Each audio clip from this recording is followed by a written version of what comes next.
So thank you for coming to Japan and accepting our interview about DARIAH. So we have some questions about DARIAH. So what is important for the development of DH through cooperation and collaboration among various institutions in different regions? Well, first of all, thank you for having me. It's a real pleasure and an honor to be in Tokyo and in Japan for the first time. And it's a pleasure to introduce DARIAH to you, because maybe not everybody or not all Japanese researchers know what DARIAH is and what it does. So, DARIAH is a digital research infrastructure for the arts and humanities. That means it's a large organization which has at the moment 22 member countries. And this is an important point to make. It is not individual institutions or individual researchers who join DARIAH, but countries. And what that means is that various ministries of research, science, innovation, technology have decided at some point that it is strategically important for them to invest into building digital research infrastructures. And in Europe, there is a body called ESFRI, European Strategy Forum on Research Infrastructure, which is a mechanism for enabling countries to cooperate together on developing tools and resources in various scientific fields. So DARIAH specifically works on arts and humanities. And your question has to do with collaboration, and my answer is that only through collaboration can we achieve our goals. DARIAH has 4 strategic pillars. 1, developing services.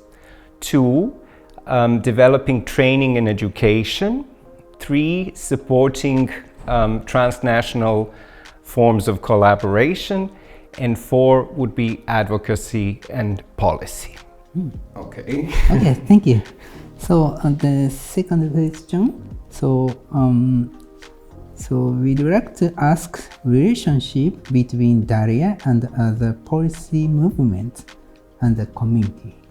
So especially there is a movement in European DH that's grassroots activities by the community, such as TI and DARIAH, then will eventually become the fact. What do DARIAH and other research institutes expect, and how are they involved in such a movement?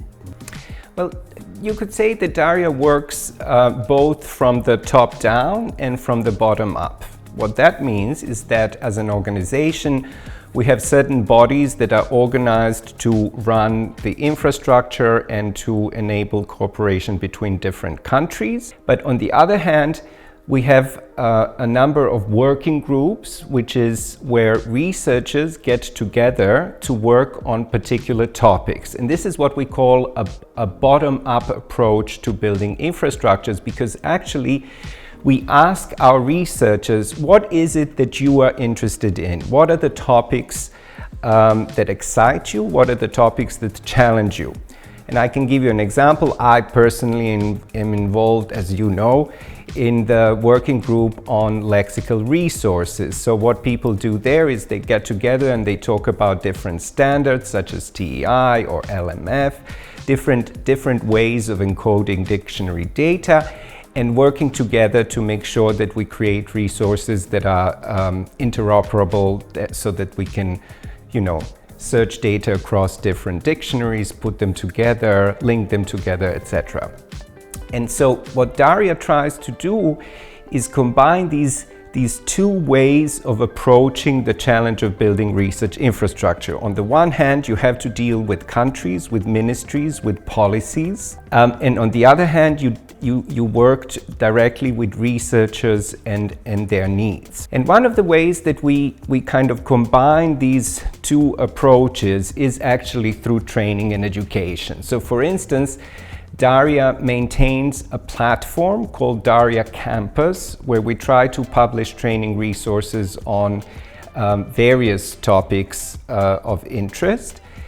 because we also discovered that probably the best way to sustain a research infrastructure, to guarantee the social sustainability of a research infrastructure, is by investing in training and education. And I think you will agree with me, just having tools is not enough, because you have to have researchers who know how to use these tools, right? And we also have to make a very clear distinction between what is documentation of a tool and what is training materials, because when you build a tool, you write the documentation for those who already know things, who are technical experts. But when you're creating training materials, you really have to embed the tools into broader pedagogical narratives. You have to explain to your students how certain tools help them accomplish certain research goals, right? So it's all about kind of linking tools to digital methods. And I think this is something that DARIAH does really well.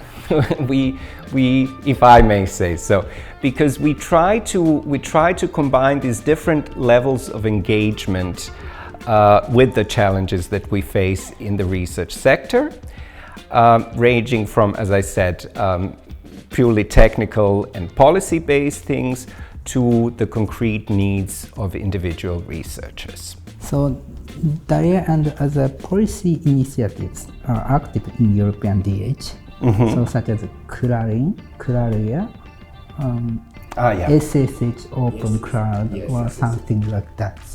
So, how are they related to the research community, such as article or... The research landscape in Europe is very complex, as you know. It's probably very complex in Japan, which is a single country. You can imagine how complex it is across a continent with lots of different countries.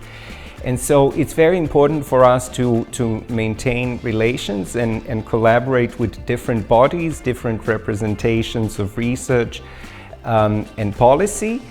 And one way that we do that is by working together with other research infrastructures. One of them is CLARIN, which is a research infrastructure specifically for language resources. We also collaborate closely with CESDA, which is a research infrastructure for social sciences. And to give you a concrete example of what our collaboration has produced, together we are maintaining and operating a platform called Social Sciences and Humanities Open Marketplace. So the marketplace is a platform for sharing tools and resources. But one very cool thing about it is that we are not just trying to, this is not just a place where you go and look up a certain tool, but we are trying to contextualize those tools with training materials, for instance, so that you can see learn how to use a particular tool, or maybe research articles that show how a certain tool was used to produce a certain kind of result. So I think what we are trying to do is do kind of a holistic approach to this complex landscape, and that we can achieve best if we collaborate together with other institutions.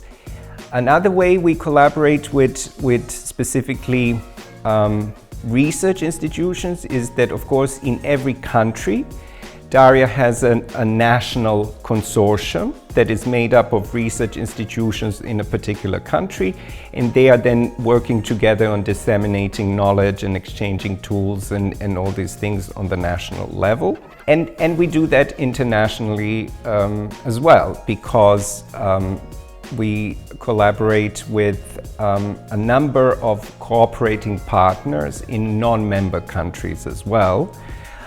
So we really try our best to kind of extend our reach as far as we can. And another way to answer your question would be to say it's really ultimately not just up to us as DARIAH to choose who our partners are. We have to speak to our communities. We have to speak to our researchers. You yourself know that many digital humanists are involved in the text encoding initiative, because that is a standard for encoding text. So of course that we as DARIAH will support the efforts of TEI, we will support the efforts of researchers who use TEI because we know this is important for the humanities as a whole. So SSH Open Marketplace is so interesting. So once I tried to register my research data, so I succeeded. You did? So, yes. Excellent. Yeah. I'm so happy to hear that. Yeah, good.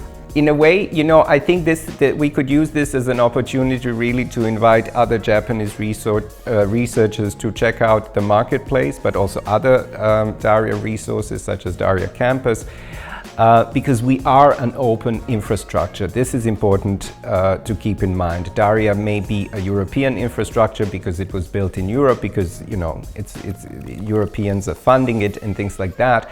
But we very much believe in open access, we very much believe in open science, so everything that we produce is available to anybody in the world. You don't even often need a login to start using our tools, so I very much hope that Japanese researchers will find it useful and start using our tools.